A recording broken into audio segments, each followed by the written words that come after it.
finally got into The Witcher 2 last week while my wife was out of town, and I could not put it down for about 3 days. I basically slept maybe 3 hours a night, got up, started playing more Witcher, went to work, and got home, played some more Witcher. That game is brilliant.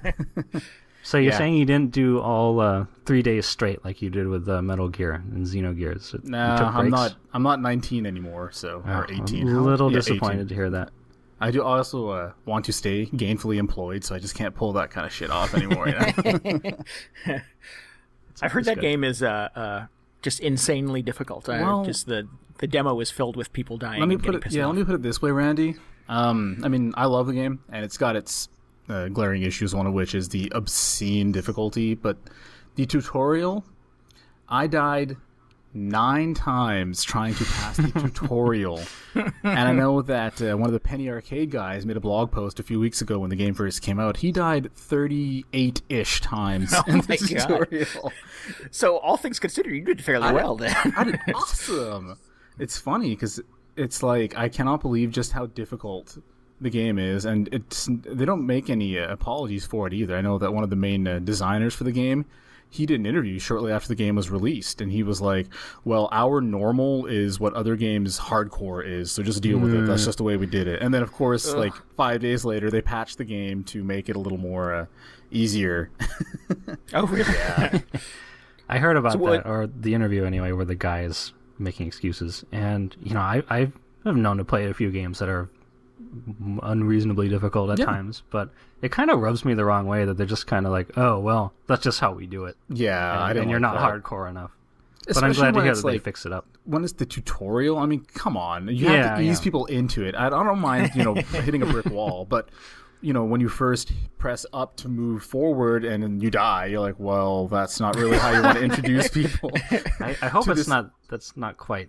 It doesn't go to that extent. It's pretty bad. Press up to die. Like, you will walk forward maybe 3 steps, and then you will die if you don't know what you're doing. At least you used to before the patch. It was pretty ridiculous just how brutally difficult the tutorial was. But you know what? Once you get past that brick wall, the rest of the game is just incredible. I mean, they hit so many high notes with this game. The production values, I'm sure a lot of people have seen screenshots. The game just blows me away. It looks amazing. I had to drop over $100 for a new video card, and I did it happily for this game. It's just, I cannot believe how good it looks. And the music, fantastic. The story is, it kind of hits its high note maybe about 80% into the game, and then it kind of peters off before the epilogue. But this is how you need to do RPGs in the future. So all you game developers out there, please follow suit, because this game, it really nails, the story, the way it unfolds is just brilliant. You know how I kept talking about how in The Witcher 1, how they kind of nail the decision making that I harp on that a lot of games don't do very well. What I found really interesting is after Chapter 1, you have to make this. It's a pretty obvious story decision, but depending on what you choose, Chapter 2 actually unfolds completely differently. It's not just you go to the same level and then some people like you and some people don't. It's completely different segment of the game. It just unfolds, branches off in a completely different direction. I thought that was just. I can't believe that these guys, basically made 2 games in one, just depending on your story decisions. Fantastic. Huh. That's cool. So you kind of, you have a reason to go back and play the whole thing again. Oh, definitely. Oh, very cool. I'm a little burned out right now, but I'm going to take a short break, but I will be visiting that game again and making all the other choices and stuff. Another thing I liked about it is, while you're randomly playing, the game will kind of pause for a second. You'll have to make a decision, but they only give you 2 seconds to make your choice. So you have to, kind of instinctively make whatever decision. And I think that's another good thing that a lot of games need to do. I know Alpha Protocol did that as well, where you kind of have a timer. So more games with these branching paths definitely need to put a little more pressure on players and make it so that there is no good or bad choice, just whatever you instinctively want to do. I think that's a great way of doing it. So they don't give them time to run off to GameFAQs and look up the consequences. Right. Because the consequences in this game, I don't know how much you guys know about it, but this is a very brutal game. It's beautiful and gorgeous, but it also deals with stuff so casually, like rape and genocide. Just casually talks about that kind of stuff and deals with it. And your character is just kind of caught up in this entire political drama, which it's super intriguing if you're kind of into that kind of stuff. It deals with assassinations of kings, obviously from the title, and political power, and stuff like that. And I just thought the way they handle all this kind of stuff without really talking down to the audience was really good. And I really like this game, and I think it's a contender for Game of the Year for sure. Yeah. At any point in the game, are you forced to choose whether to commit rape or genocide? One or the other? Fortunately, no. Okay. I will say, though, it's not for the faint of heart in regards to like gameplay. There's a lot of barriers that I do hope CD Projekt kind of knocks down, because I don't know if you've heard, the game was announced for 360. It's going to be coming out later this year, I think, which I think is excellent. But there are a few things... Sorry, go ahead. No, I was going to say, yeah, I recently read that as well, and there was a lot of there was some dialogue about whether or not sort of all the content would make its way over to the console, right? There's the way the game treats sex in particular. I've never really seen that on a console. I'm not sure if Microsoft is going to let it fly.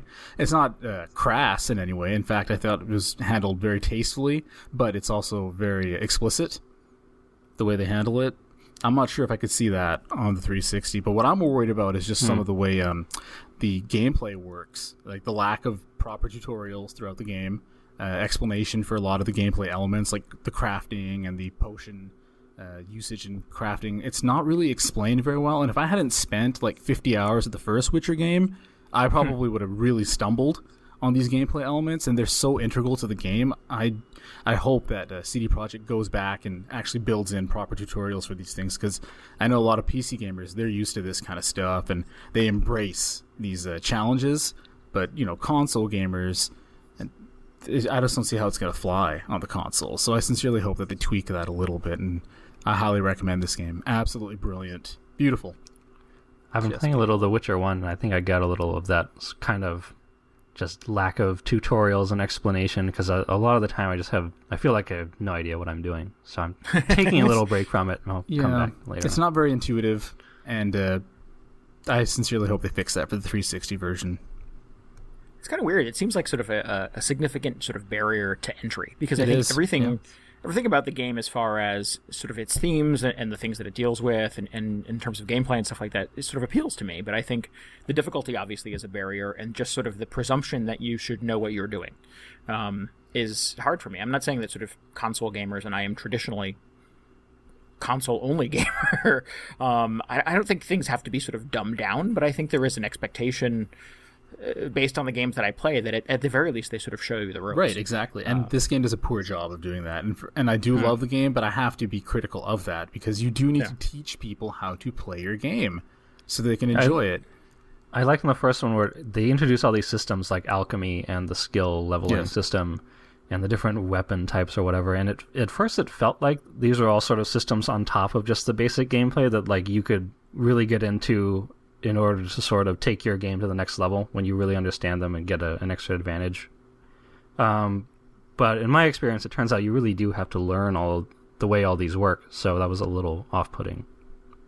Yeah, because if you want to survive some of the more difficult battles in the game, you have to prepare. You have to kind of like do research on certain monster types, which is cool. I think that's kind of neat. That I should mention this. Like, there's The Witcher, Geralt, he's a monster hunter, and if you want to gain an advantage when you go after some of the tougher monsters in the game, you actually have to like read books on the monsters to find out weak points. You can talk to villagers and townspeople, see what they know, and then you gain bonuses against these monsters, which I thought was really, really cool that you can do that. Or you can just straight up fight the monsters, and the more you fight them, you actually get more proficient at fighting them as you learn about weaknesses and stuff. And it's kind of under the hood, and it's not like, you don't get these pop-ups saying like you have gained, plus 10 damage towards these monsters. But if you check like, your character sheet, you'll see that there's like a section for monsters and your knowledge database on these monsters, and it actually breaks down like certain weapon types or bombs and stuff that work well against these types of monsters, and you can go about learning that either like head on or reading about it. I thought that was a pretty awesome gameplay element that they don't even talk about. You just kind of stumble upon it. So if CD Projekt can get over these little humps, clean up the interface a little bit and the gameplay mechanics, they will have a masterpiece on their hands with Witcher 3. I think it'll blow people away. At some point I'm going to go back to it with a FAQ. Sold, Paul. Check it out. I appreciate your enthusiasm. That's quite a sales pitch. It's how games need to be done in the future, or RPGs specifically. I think I would be very angry if I were to try to play this game. Well, you can play it on easy.